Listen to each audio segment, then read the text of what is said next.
pilot this chopper, and I'll marry you." Victoria Sterling pointed at the Eurocopter EC-155 on the launch pad. 20 executives erupted in laughter. Julian Thorne froze. The mop he held dripping residue. The 32-year-old custodian slowly straightened. Victoria tossed the aircraft keys at his feet. "Go ahead, pick them up."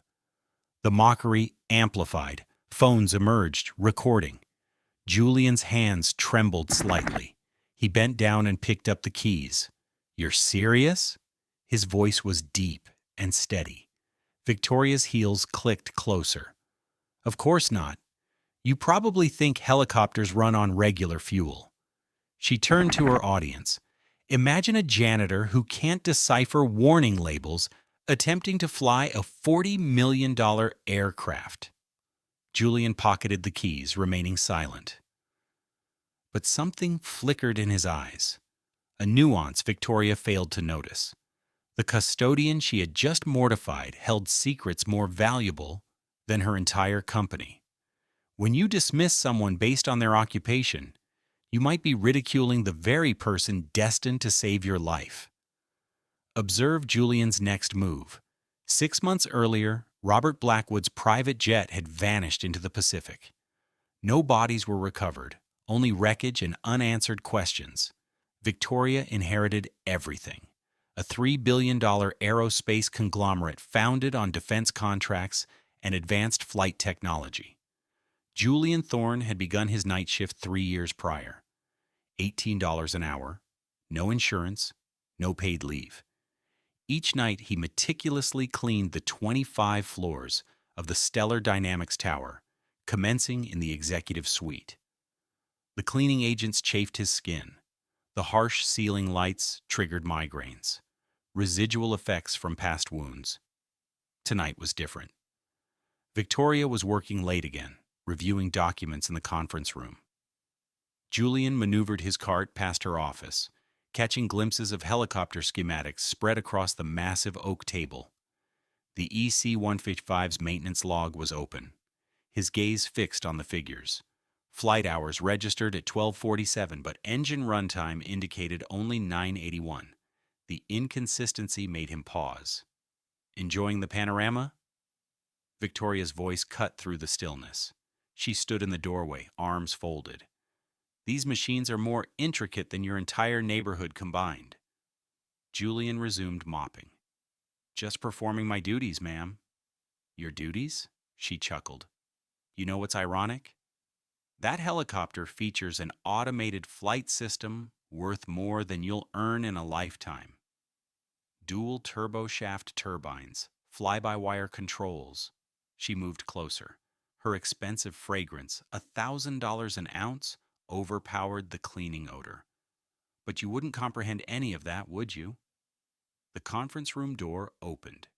David Miller entered, his dark hair slightly mussed.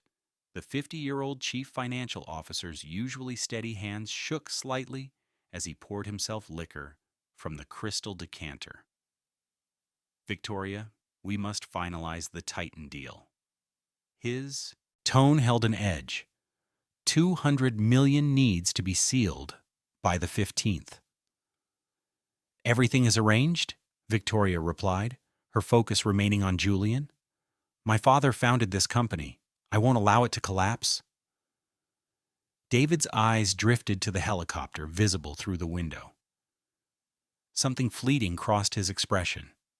Calculation mixed with desperation. "Your father was judicious about whom he relied on, and I am not?" Victoria's voice turned frigid. "That is not what I—" David stopped. He noticed Julian listening. "We shouldn't discuss this in front of staff." Julian emptied his bucket in the executive lavatory. The mirror reflected his face, gaunt cheeks, shadows beneath his eyes. He reached into his pocket and retrieved a small amber container, Cereline 100 milliliters. For the recurring terrors, for the faces he still saw whenever a helicopter flew overhead. His hands trembled as he swallowed the capsule without water. Back in the conference room, he spotted something else. A crimson spot on the carpet near the emergency exit. Hydraulic fluid. But not the type used in the building's elevators. This was aviation hydraulic fluid. MILH5606, the kind that turns red when contaminated. Sarah Kent appeared in the corridor, working late in personnel. The 40-year-old woman looked weary, clutching a manila envelope marked private. She noticed Julian and offered a tired smile. "Long evening?" she asked softly. "Always is." She glanced toward Victoria's office and lowered her voice. "She's becoming worse. Since Robert's—" Sarah cut herself off. "I should go." But Julian had noticed her folder, the corner of a document visible. Last will and testament in Robert Blackwood's signature. Sarah hurried away. Julian returned to find Victoria and David in a heated exchange. "The 15th is immovable," David insisted. "The risk coverage, the investor briefings, everything relies on that deadline." "I stated it's handled." Victoria's voice was sharp enough to cut glass. "I'll fly the helicopter myself if necessary to demonstrate Stellar Dynamics' strength." David's face paled. "The helicopter? But the maintenance is flawless. I verified it personally." Victoria turned to Julian. "Still here? Don't you have restrooms to attend to?" Julian nodded, pushing his cart toward the exit, but his mind was analyzing. Mismatched flight hours, hydraulic fluid out of place, David's shaking hands, Sarah's concealed documents, the 15th, 5 days away. Something was imminent, something Victoria couldn't foresee. But Julian saw it. He always saw. That had preserved him in Kandahar, and that was what would now preserve Victoria, whether she deserved it or not. The next morning dawned gray and harsh. Julian hadn't slept. The pills no longer offered respite. Victoria stood in the main atrium, addressing 40 managers at the quarterly assembly. Julian was mopping nearby, as inconspicuous as always, until Victoria decided otherwise. "Speaking of productivity," she announced, her voice echoing across the polished marble, "let me illustrate the consequences of lowered standards." She walked toward Julian, every step measured and deliberate. "This individual has been employed here for 3 years." She gestured at him as if pointing at a defect. 3 years of pushing a mop. "Tell me, Julian, in all that time, have you acquired any knowledge of aviation?" The managers snickered. Julian continued mopping. "Answer me." Her voice sharpened. "I've learned a few things." "A few things." Victoria seized a mug of coffee from a nearby manager. "Like what? The contrast between clean and soiled?" She poured the coffee onto the floor Julian had just cleaned. The dark liquid spread across the white marble. Steam rose between them. "Clean that up." Julian set down his mop. "That's intentional destruction of—" "Clean it up." Each word landed like a blow. "Or empty your locker." The room fell silent. 40 pairs of eyes watched. Someone initiated a live stream. The title read, "CEO Humiliates Janitor." Julian looked at the stain, at Victoria, at the recording phones. Then he knelt. The sound of his knees hitting the marble resonated through the lobby. He pulled paper towels from his cart and began absorbing the coffee. Victoria stood over him, her shadow engulfing his crouched figure. "This is the outcome of failing to uphold standards," she lectured her audience. "This is why Stellar Dynamics only recruits the elite. Not," she looked down at Julian, "whatever this is." David Miller watched from the upper level, his phone pressed to his ear, his voice barely audible. "Yes, the 15th. Everything is prepared. The hydraulics will fail at altitude. Make it appear accidental." Julian heard, even on his knees, even with the blood rushing in his ears from the shame, he heard. Sarah Kent pushed through the onlookers, kneeling beside Julian with a handful of paper towels. "Here," she whispered, "let me assist." Sarah, don't. Victoria's heel landed inches from Sarah's hand. He needs to understand his position. Alone. Sarah stood but pressed something small into Julian's hand as she did. A tiny key. Their eyes connected for a split second. Robert's office? She mouthed silently. Tonight? The crowd began to disperse, but the damage was done. The live stream had 2,000 views. The comments flooded in. Savage. She controls him. Know your place. Julian finished cleaning, stood. His knees ached. Coffee stained his uniform, but his expression remained neutral. Improved, Victoria said. Perhaps in another 3 years, you'll master it on the first attempt. She turned to leave, then paused. Oh, and Julian, that helicopter key you retrieved yesterday, keep it. Consider it a memento of everything you'll never be capable of doing. She walked away, her heels clicking. The executives followed, laughing. Julian stood alone in the atrium. The maintenance log numbers were etched into his memory. 12:47 hours. Logged. 9:81 actual. Someone had falsified the records. Someone was setting the stage for an incident that would appear to be equipment failure. His phone vibrated. A message from an unknown number. Cease your investigation or you'll join Robert. Julian deleted it. He looked up at the helicopter on the roof. In 5 days, Victoria would fly to sign the biggest contract in company history. In 5 days, if he did nothing, she would perish. The woman who had just disgraced him, who had forced him to grovel, who represented all that was wrong with the world. His hand moved to his pocket. The pills rattled, then deeper, encountering the key Sarah had given him. Robert's office might hold the key. Julian picked up his mop and continued working, but a change had occurred. The tremor in his hands had ceased. For the first time in years, his thoughts were perfectly lucid. Conflict was approaching, and this time, he would be ready. 2 nights before the 15th, Julian worked his routine shift, yet everything felt altered. The building buzzed with preparations for Victoria's flight to Boston. The Titan deal would redefine Stellar Dynamics' future. At 2 a.m., the executive floor was deserted. Julian used Sarah's key to enter Robert's former office, untouched since his death. Dust motes danced in the moonlight. The scent of aged leather and expensive tobacco lingered. He searched systematically, desk drawers, filing cabinets, behind framed photos. Then, inside a hollowed-out flight manual, he found a flash drive labeled Coverage. Julian plugged it into Robert's computer. Files opened. Life insurance policies. But not standard ones. If Victoria died in an aviation accident, David Miller would receive $100 million as temporary CEO compensation.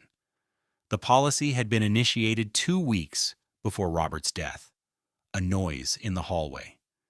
Julian pocketed the drive and grabbed his mop.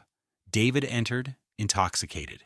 His costly attire creased, phone pressed to his ear. "I require more time," he slurred. "The $50 million. I can secure it after the 15th. A pause. "No, please, not my family. My daughter is only 7. His voice broke. "I'll do as instructed. The helicopter is ready." The hydraulic fluid has been substituted with the compound. It will solidify at 10,000 feet. Julian remained frozen behind the door. David continued. "Victoria won't suffer. It will be swift, precisely like her father." The words hung in the air. David ended the call, stumbled to the window, and stared at the helicopter. "I regret this, Robert. They gave me no alternative. The gambling obligations? They have pictures of my daughter's school." He departed. Julian emerged from concealment, his mind racing. David hadn't directly caused Robert's death, but he had allowed it. Now, history was set to repeat. Julian ascended to the roof. The Eurocopter sat motionless, rotors still. He opened the access panel with practiced ease.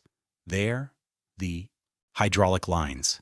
He touched the fluid, rubbing it between his fingers. Wrong texture, wrong scent. This would undoubtedly crystallize at altitude, locking the controls. But he couldn't simply drain it. David would notice. Victoria wouldn't believe him without proof. Julian had an idea. Hazardous, potentially foolish, but it might work. He carefully introduced a small quantity of regular hydraulic fluid to the mixture. Not enough to prevent crystallization, but enough to postpone it. Instead of failing at 10,000 feet over the ocean, it would fail at 3,000. Low enough for an emergency auto-rotation landing. If Victoria could execute one. If she didn't panic. If she followed instructions. Too many variables. Back in the custodian's storage room, Julian retrieved an old journal. He began documenting step-by-step emergency procedures. How to recognize hydraulic failure. How to auto-rotate. How to survive. He would slip it into the helicopter before her flight. His phone rang. Unknown number. "You were in Robert's office," a disguised voice stated. "Stop now or your medical history goes public. Post-traumatic stress disorder, psychiatric discharge. The incident in Fallujah." Julian hung up. They knew about Fallujah. About the family he had inadvertently targeted. About why he could no longer fly. Morning arrived too quickly. Victoria came in early, reviewing flight plans in the conference room. Julian cleaned around her, once again unnoticed. "Big day tomorrow," she said to no one in particular. 200 million. Dad would be proud. Julian noticed her hands were slightly unsteady. She was afraid, concealing it with hostility, but afraid nonetheless. "Ma'am," he said softly, "regarding the helicopter." "What about it?" She didn't look up. "Perhaps have it thoroughly inspected one more time." She laughed. "The janitor is offering me flight advice? That's rich. Stick to the toilets, Julian. Leave the flying to people with actual competence." Sarah walked by, catching Julian's eye. She mouthed, "I know what you discovered." That afternoon, David made 3 more calls, each one more desperate. The crime organization was closing in. Tomorrow, Victoria would die, or his family would. Julian had less than 24 hours to rescue a woman who scorned him, thwart a man driven by panic, and accomplish it all while concealing his true abilities. The conflict was no longer imminent. It was here. The 15th arrived cold and bright. Ideal flying conditions. Julian hadn't slept in 48 hours. Victoria stood in the lobby at 7 a.m., her designer flight suit impeccable. The helicopter waited on the roof, pre-flight check complete. David hovered nearby, sweating despite the morning chill. "Weather's perfect," he said. "You should depart soon, Boston traffic." "I am aware of my itinerary, David." Victoria checked her watch. "We lift off promptly at 8:06. Julian pushed his cleaning cart past them, deliberately slow. In his pocket, the emergency procedures he had written were folded tightly. He needed to place it in the helicopter without being seen. Then Victoria's assistant rushed in, extending a coffee cup. The same expensive blend Victoria drank every morning. Everything happened in slow motion. Julian saw his opening. He accidentally collided with the assistant. Coffee sprayed everywhere, mostly onto Victoria. The liquid splashed across her flight suit, her face, her perfectly styled hair. "You utter imbecile!" Victoria shrieked. "You absolute idiot!" "I apologize, I didn't mean to." Julian stammered, playing his role. "This outfit costs more than you earn in 6 months." Coffee dripped from her chin. "I have to fly in 20 minutes. "There's a backup suit in your office," David offered quickly, too quickly. "I'll have it delivered downstairs." 20 minutes to change. Redo makeup? Victoria glared at Julian. "You are terminated. Fired. Security will escort you off the premises." But those 20 minutes were all Julian required. While Victoria changed and David paced anxiously making phone calls, Julian slipped onto the roof. The security guard was on break. Julian had memorized his schedule weeks ago. The Eurocopter's door opened easily. Julian placed the folded instructions in the pilot's seat where Victoria couldn't overlook them. Then he did something else. He pulled out his phone, activated the voice recorder, and concealed it under the co-pilot's seat. If anything went wrong, there would be proof. He started to leave, then stopped. Reached into his jacket for his old military challenge coin, the one item he had retained from his flying days. He placed it on top of the instructions. She would recognize it as military. Maybe that would compel her to read them. Inside, security was searching for him. Julian ducked into a supply closet and waited. Through the thin walls, he overheard David on the phone. "She's delayed by 20 minutes. Yes, the compound should still be effective. Altitude is altitude. I understand the repercussions." 8:20 a.m. Victoria emerged from the elevator. Fresh suit, makeup, flawless. "Where's that janitor?" "Security is managing it," David said. "You need to depart. The weather might change." They headed to the roof.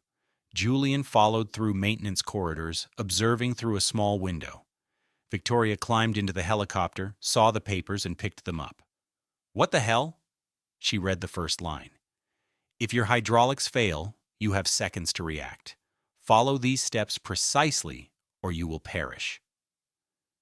She almost tossed them away, then saw the challenge coin, turned it over, and read the engraving. CW3 Julian Thorne, 160th SOAR, Night Stalkers, Special Operations Aviation Regiment, Elite Helicopter Pilots. Victoria looked around the roof. Bewildered, David approached the aircraft. "Everything all right?" "Fine." She pocketed the instructions. "And the coin? Just pre-flight checks?" The rotors began to turn. The sound hit Julian like a physical impact. His hands shook. Sweat beaded on his forehead. Fallujah came flooding back. The family he had misidentified. The children. The explosion. He forced himself to watch.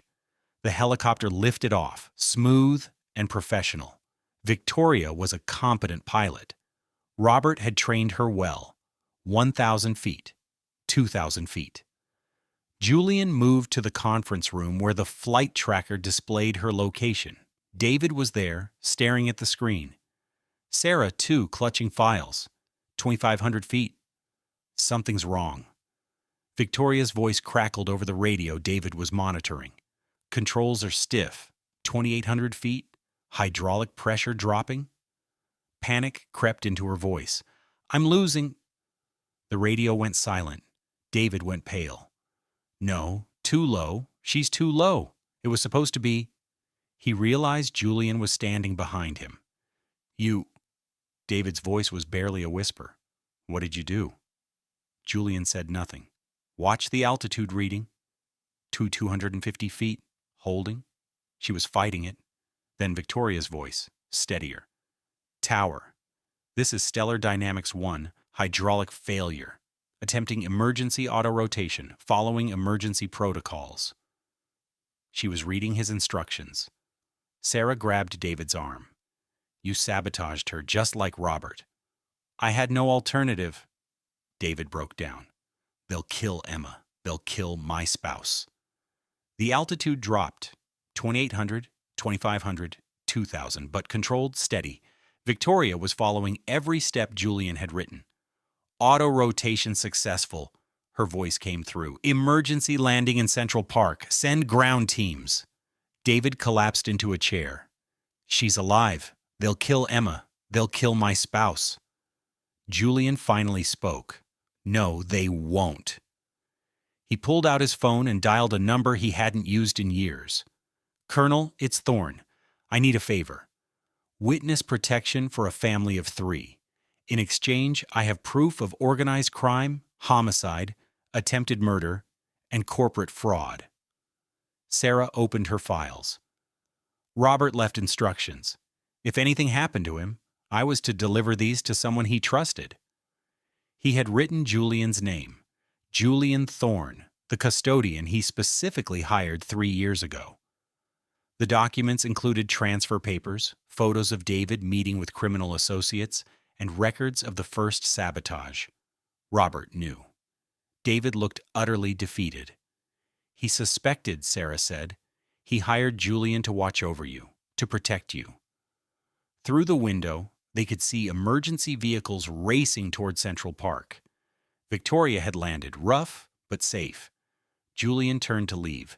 "Wait," Sarah called. "She needs to know." "No." Julian kept walking. "She doesn't." But the challenge coin in Victoria's pocket suggested otherwise. And Victoria Sterling was many things, but foolish was not one of them. She would piece it together. Victoria burst through the conference room doors 30 minutes later. Hair, disheveled, flight suit torn, alive. "Where is him?" She held up the challenge coin. "Where's Julian?" The room went silent. David sat handcuffed between 2 federal agents. Julian's call had brought them instantly. Sarah stood near the window. Robert's files were spread across the table. "Gone?" Sarah said his shift concluded. "His shift?" Victoria's voice was strained. "He saved my life. These instructions." She waved the papers. "Only someone who has flown military helicopters could write these. This level of detail, the vocabulary," she read aloud. "When hydraulics fail at altitude, collective down, maintain rotor RPM between 97 and 102%. Spot your landing zone. Flare at 40 feet AGL." She looked up. AGL, above ground level. No janitor knows that. "Julian Thorne isn't merely a janitor," Sarah said quietly. She pulled up a laptop and typed quickly. "I conducted research after Robert employed him. Chief Warrant Officer 3 Julian Thorne, 160th Special Operations Aviation Regiment, the Night Stalkers." The screen showed a younger Julian in uniform, medals covering his chest, Distinguished Flying Cross, Air Medal with V device for valor. 500 combat hours, Sarah continued. Flew in Afghanistan, Iraq, Syria, until Fallujah.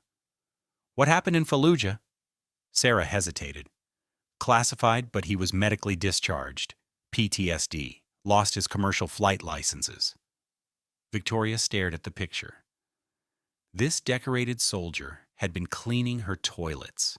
She had forced him to kneel. "There's more." Sarah retrieved Robert's sealed letter. "Your father wrote this before he died." He suspected David was compromised. "The gambling debt began 2 years ago." David spoke through tears. "They controlled me. The Romano family. 50 million in debts. They wanted Stellar Dynamics defense contracts. First Robert, then you. So you murdered my father." "I didn't pull the trigger," David sobbed. "They sabotaged his plane. I just didn't notify him. They had photos of Emma at school. My 7-year-old daughter." Victoria turned back to Sarah. "Robert found him at a Veterans Affairs facility, hired him specifically to look after you. Paid him additional salary through a front corporation. Julian never knew it was Robert directly." Victoria picked up a maintenance report from the table. Julian's handwriting in the margins, noting inconsistencies, tracking David's movements. 3 years of silent protection. "He could have just told me?" she whispered. "Would you have believed him?" Sarah asked. "A janitor accusing your CFO?" The federal agent interrupted. "Miss Sterling, we need your deposition. The hydraulic fluid has been tested. It would have crystallized completely at 10,000 feet. You would have had no control. 0 chance of survival. But it failed at 3,000 feet. Someone diluted it just enough to reduce the crystallization point. Ingenious, actually. Whoever did it knew exactly. Julian." Victoria's eyes closed. "He altered the sabotage to save me." The agent nodded. "We found his phone recording under your co-pilot seat. David's full confession is documented. Timestamp 2 hours ago. Victoria walked to the window. In the staff parking area below, Julian's battered sedan was pulling out. She could see his silhouette, shoulders slumped, head bowed. "Stop him," she said. "Ma'am, security, stop him at the exit." Sarah made the call. They watched Julian's car halt at the security checkpoint. He sat there, engine running. Victoria grabbed the coin, the instructions, and something else. The helicopter key she had thrown at him days earlier. She ran for the elevator. Behind her, David called out, "I'm sorry, Victoria. I'm truly sorry." She didn't look back.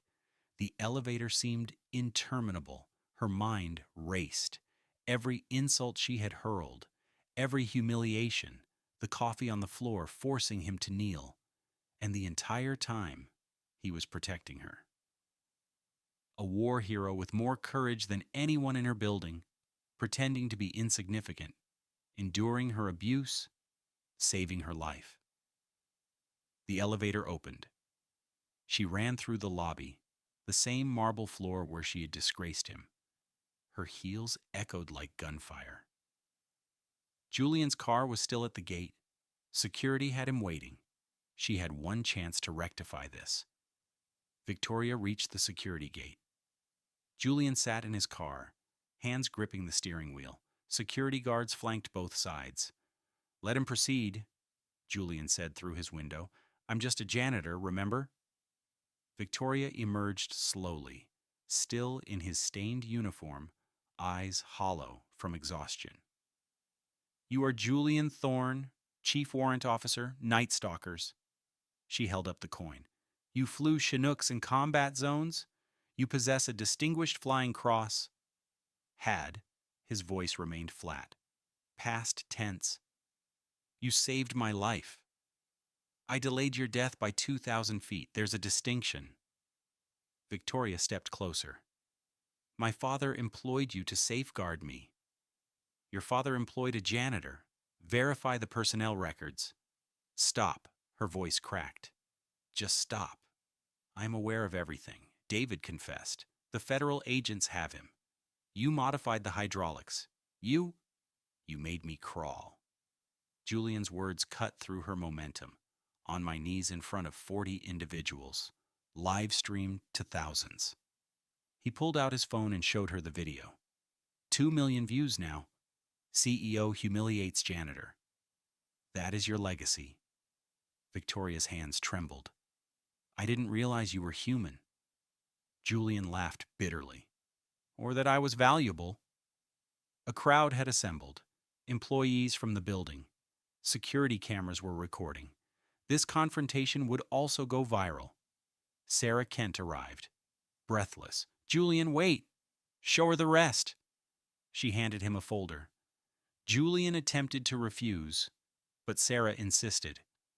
"These are my medical files," Julian said finally. "Since you'll discover it eventually, Fallujah 2018, faulty intelligence. I opened fire on what I believed to be an enemy vehicle." His voice broke. "Family of 6, 2 parents, 4 children." Victoria went pale. "They survived," Julian continued, "but barely. I see them every evening. Every single evening. That is why I cannot fly anymore. Why I shake.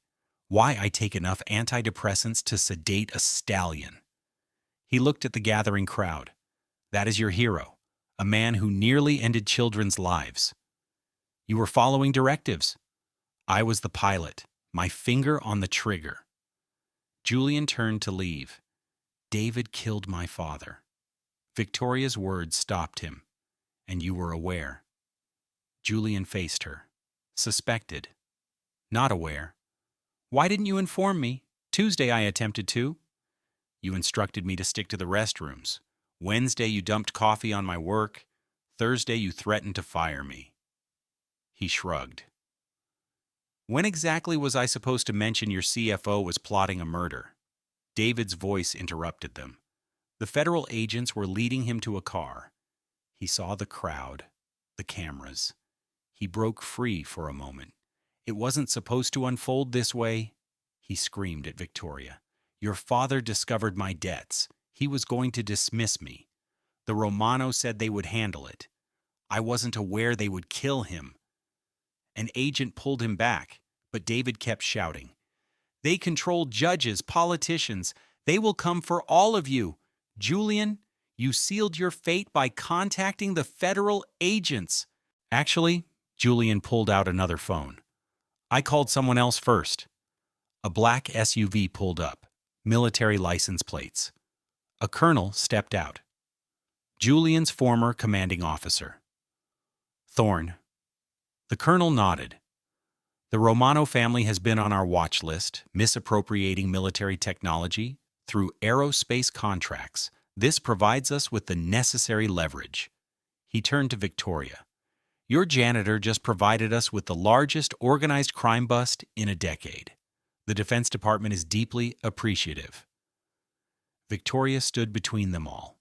David in custody. The colonel saluting Julian. Sarah holding evidence.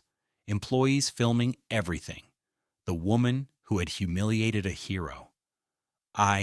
She began, stopped, then did the unthinkable. She knelt on the same concrete where Julian parked his old car every night, in her designer suit, in front of everyone. "I apologize." She looked up at him. "Not because you are a war hero, not because you saved me, but because I treated you as less than human. And that is unforgivable." Julian stared at her. "Stand up." "No, you knelt for me. Now I kneel for you." "Stand up." He reached down and pulled her to her feet. "Kneeling solves nothing. It's just another performance." He was right. The cameras were still rolling. This would also go viral. "Then what does?" Victoria asked. Julian looked at the building, at the watching employees, at the waiting colonel. Change, genuine change, not symbolic acts. He handed her the helicopter key she had thrown at him. "Begin by piloting your own helicopter.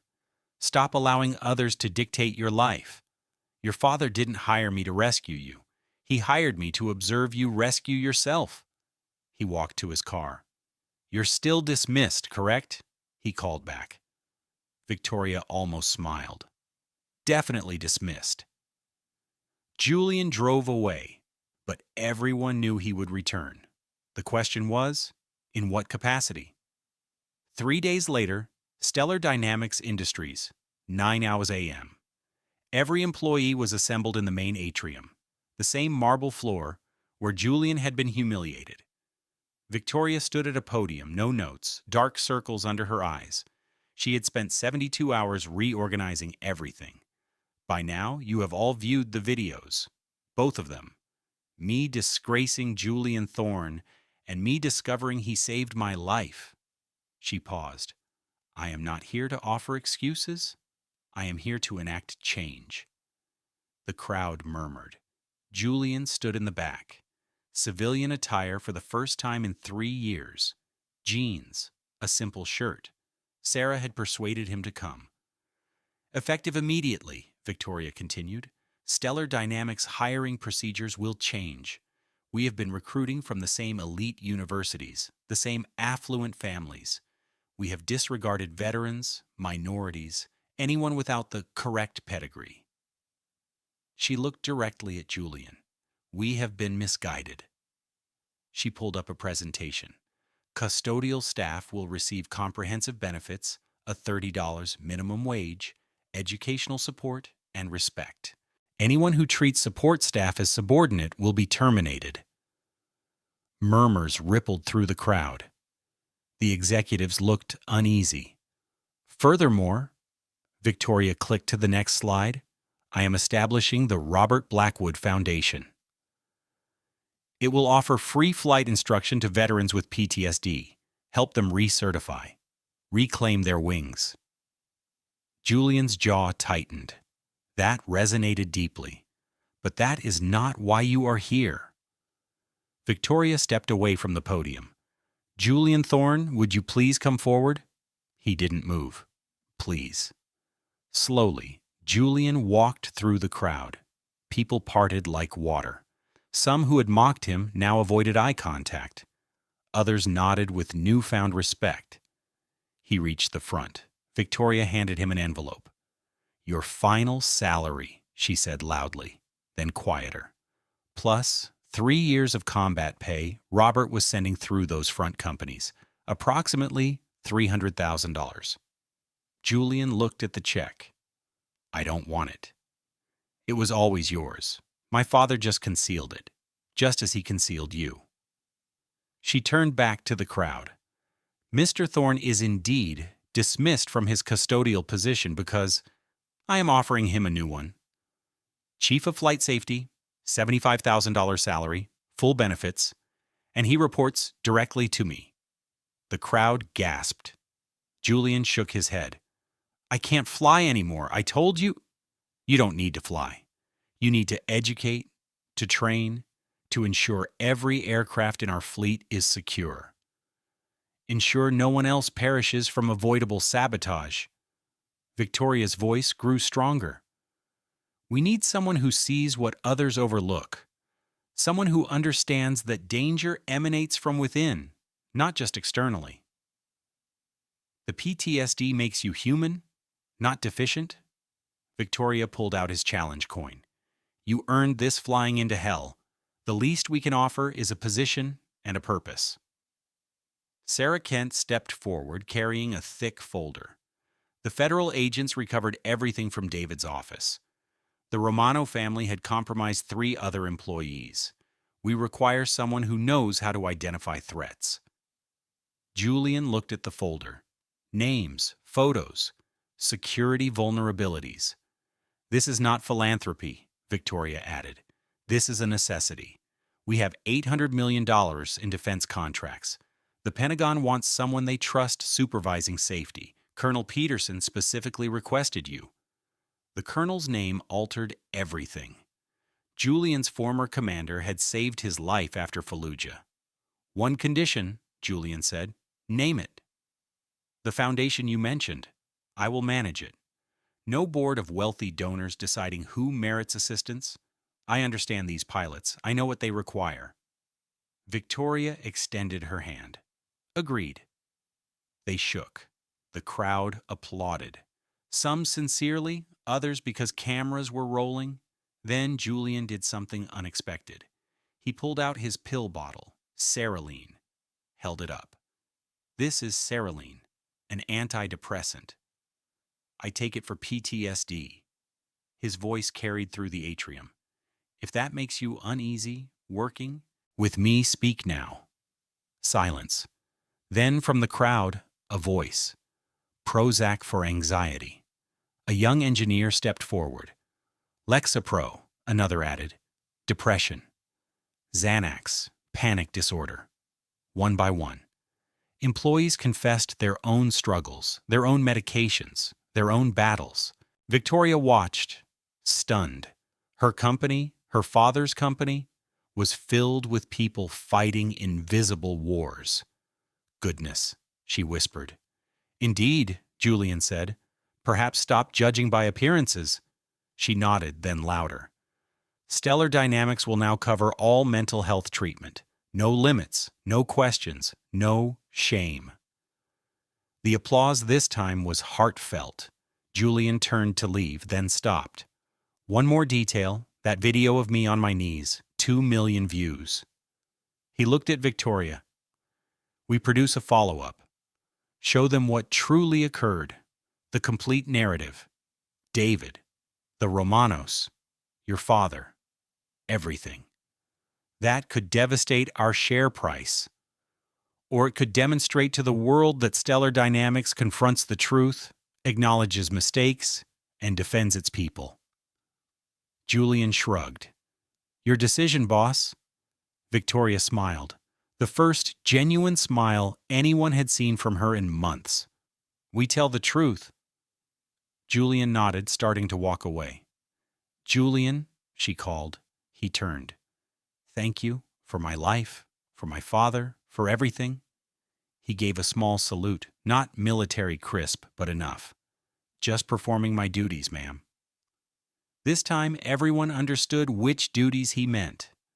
6 months later, the rooftop launch pad gleamed under the autumn sun. The same Eurocopter EC-155 sat polished and perfect, but everything else had changed. Julian stood beside it, clipboard in hand, running through pre-flight checks with a class of 12 veterans, men and women who had lost their wings to PTSD, trauma, or injury. The first graduates of the Robert Blackwood Foundation. "Hydraulic pressure," he called out. "Normal range 1450 to 1550 psi," responded Thomas, a former Apache pilot who hadn't touched an aircraft in 4 years. "What do we check if it drops?" "Fluid level, line integrity, contamination," answered Maria, whose Chinook had gone down in Afghanistan. Julian nodded. These people were experts. They just needed someone to believe in them again. Victoria approached from the stairwell, flight suit on. She had been taking lessons for months, proper ones, from Julian. "Ready for your assessment flight?" he asked. "Born ready." But her hands trembled slightly. "Hey," Julian said quietly, "what's rule number 1? Fear keeps you alive, panic gets you killed, and trust the aircraft, trust the training, trust yourself." The veterans formed a circle around the helicopter.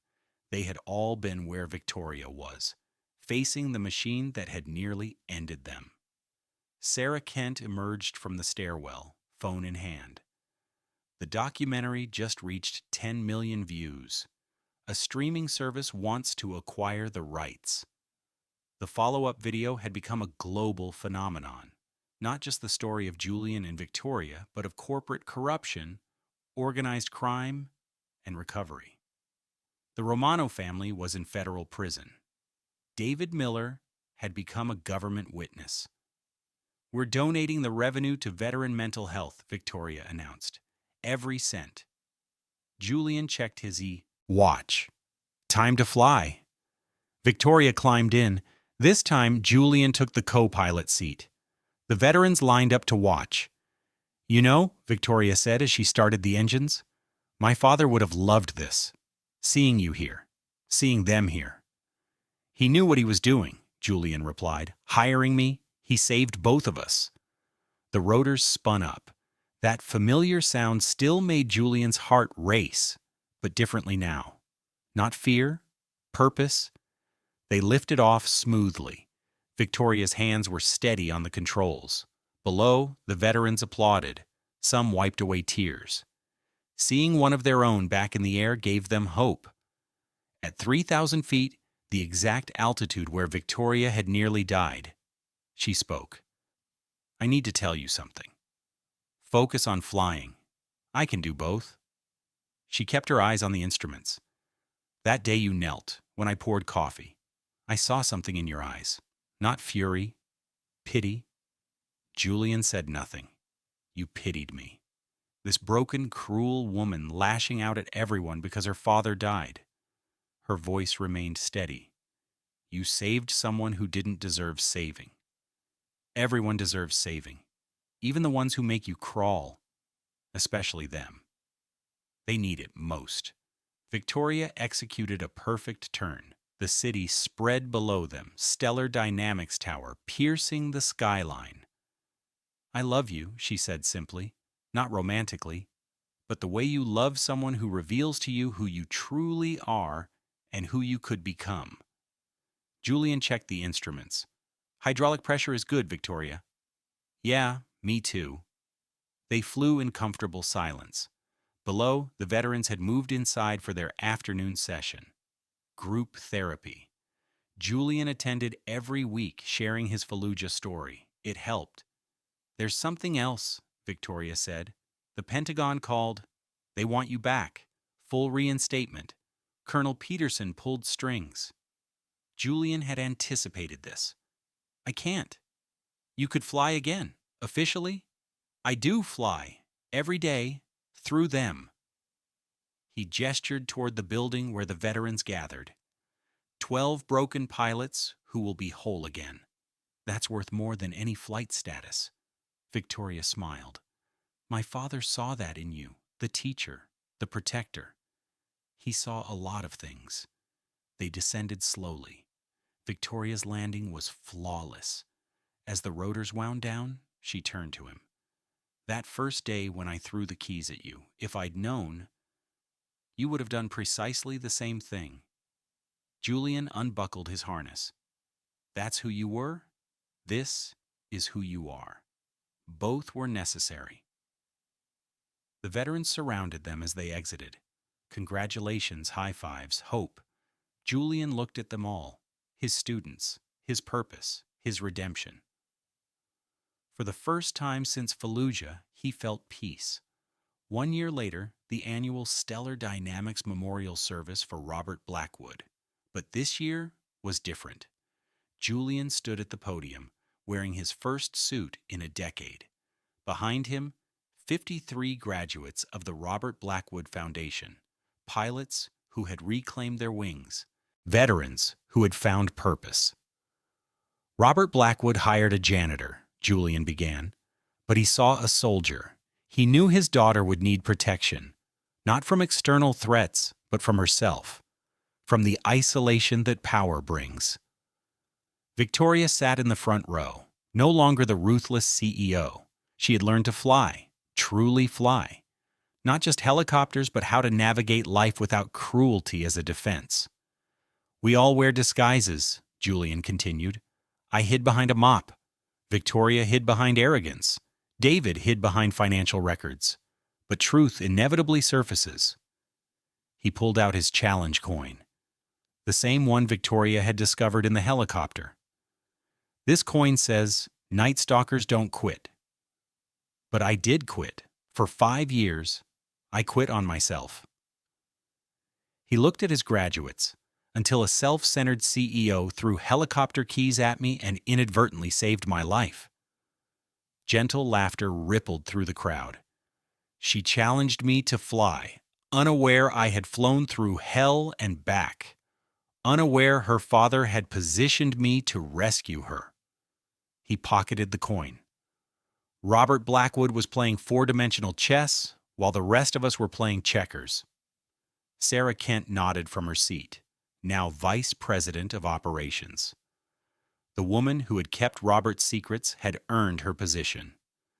But here is what I learned, Julian said.